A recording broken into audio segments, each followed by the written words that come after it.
আসসালামু আলাইকুম প্রিয় ভাই ও বোনেরা, সবাই কেমন আছেন? আশা করি আল্লাহর রহমতে সবাই অনেক ভালো আছেন। আমিও আলহামদুলিল্লাহ ভালো আছি। আজকে হচ্ছে শুক্রবার, আর শুক্রবার ভোর থেকে আমি একটু ভিডিওটা শুরু করেছি। তেমন কিছু শেয়ার করব না, শুধু রান্নাবান্না খাওয়া দাওয়া কী করলাম সেগুলাই। তো আমি গুছাই তেমন ভিডিও করতেও পারি না, আর আজকে রান্নাবান্নাও তেমন শেয়ার করি নাই। এই যে এখানে দেখুন, খাসির মাংস ভুনা করেছি এবং গরুর মাংস ভুনা করেছি। এটা আমি গতকালকেই করে রেখেছিলাম, মানে বৃহস্পতিবারে। আর আজকে শুক্রবার সকালে কিছু চাউলের আটা রুটি করেছি। তো চাউলের আটা রুটি দিয়ে কিন্তু গোশের সঙ্গে খেতে মাশাল্লাহ অনেক সুস্বাদু লাগে এবং এদের কমিউনিকেশনটা অনেক সুন্দর আসে। তো অনেকেই হয়তো পছন্দ করেন, আবার অনেকে নাও করতে পারেন, তবে আমাদের মাশাল্লাহ অনেক পছন্দের খাবার একটা। তো যাই হোক, এখন আমরা নাস্তাটা করে নিব। এই যে দেখুন, এটা হচ্ছে বৃহস্পতিবার বিকেলের ভিডিও। আর শুক্রবারের রান্নাগুলো তো আমি প্রতিনিয়ত, মানে সবসময়ই বৃহস্পতিবারে করে থাকি, যাতে শুক্রবারে আমার এক্সট্রা কোনো প্যারা না নেওয়া লাগে। আর এই দেখুন, এখানে খাসির মাংসটা ভুনা করেছি, যেটা আমি একটু আগে দেখিয়েছি, সকালের নাস্তা হিসেবে খেয়েছি। এখানে যে গরুর মাংস ভুনা করেছি। এখন আমি কিছু চাউলের আটা রুটি করে নিব। আর সাথে করেছিলাম এই যে দুধ সেমাই, নারিকেল দিয়ে দুধ সেমাই করেছিলাম। ওই যে বললাম, আমি কোনোটারই ফুলফিল ভিডিও করি নাই, শুধু রান্নার পর একটু একটু করে শ্যুট নিয়েছি। যেহেতু প্রচণ্ড গরম এবং আমার মাইগ্রেনের ব্যথাটা একটু বেড়েছে, তাই আমি ভিডিও করতে পারি নাই। আর এইভাবে আমি ব্লগ ভিডিও তেমনভাবে শেয়ারও করতে পারি না গুছিয়ে।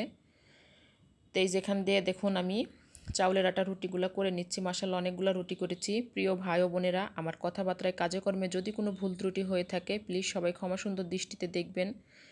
যেহেতু আমি প্রতিনিয়ত অসুস্থ থাকি এবং অনেক দিন পর পর ভিডিও আপলোড করি, তেমনভাবে সুন্দর করে গুছিয়ে কথা বলতে পারি না। ভয়েস ওভার দেওয়ার সময় আমার কথায় জড়তা চলে আসে।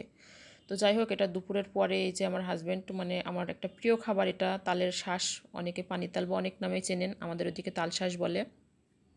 তো এটা অনেক পছন্দের খাবার ছিল, এখন আর তেমন খেতে ইচ্ছে করে না।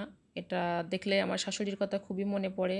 মানে উনি এই সিজনটাতে আমার জন্য এই তালটা যেভাবেই হোক পাঠাবেই, আর যদি কোনোভাবে না পাঠাতে পারে তাহলে এভাবে তাল তুলে, মানে বক্সে করে ডিপ ফ্রিজে রেখে দিতেন। যখন আমি যেতাম বা উনি আসতেন, এগুলো আমার জন্য নিয়ে আসতেন।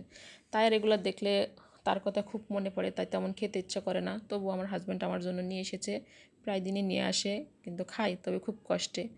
যাই হোক, অনেকেই জানেন অনেকেই জানেন না, আমার শাশুড়ি পৃথিবীতে নাই। প্লিজ সবাই আমার শাশুড়ির জন্য দোয়া করবেন, যাতে তাকে আল্লাহ জান্নাতের উচ্চ মাকাম দান করেন, আমিন। তো দুপুরের খাওয়া দাওয়া শেষ করে আমরা একটু নদীর পাড়ে ঘুরতে গিয়েছিলাম। যেহেতু মানে প্রচণ্ড গরম ছিল, ভাবলাম নদীর পাড়ে গেলে হয়তো একটু বাতাস লাগবে, কিন্তু নদীর পাড়েও কোনো বাতাস ছিল না, অনেক গরম ছিল। এই যে দেখুন, বর্ষার সিজন যেহেতু চলে এসেছে, বন্যার পানি কিভাবে যাইতেছে, স্রোত, অনেক নদীতে স্রোত ছিল। একজন এখানে মাছ ধরতেছিল। তো যাই হোক, সব মিলিয়ে ভিডিওটা এখানে শেষ করব। আবারও বলতেছি প্রিয় ভাই বোনেরা, যেহেতু আমি অনেক দিন পর পর ভয়েস ওভার করি, ভিডিওটা কেমন হয় জানি না, বা কথাবার্তা কেমন হয় সেটাও জানি না। প্লিজ সবাই ক্ষমা সুন্দর দৃষ্টিতে দেখবেন। তো আপনারা ভিডিওটা দেখতে থাকুন, আর আপনাদের কাছ থেকে আমি এখানে বিদায় নিয়ে নিব। দোয়া করি সবাই ভালো থাকেন, সুস্থ থাকেন। আল্লাহ হাফেজ। আসসালামু আলাইকুম ওয়া রাহমাতুল্লাহি ওয়া বারাকাতুহু।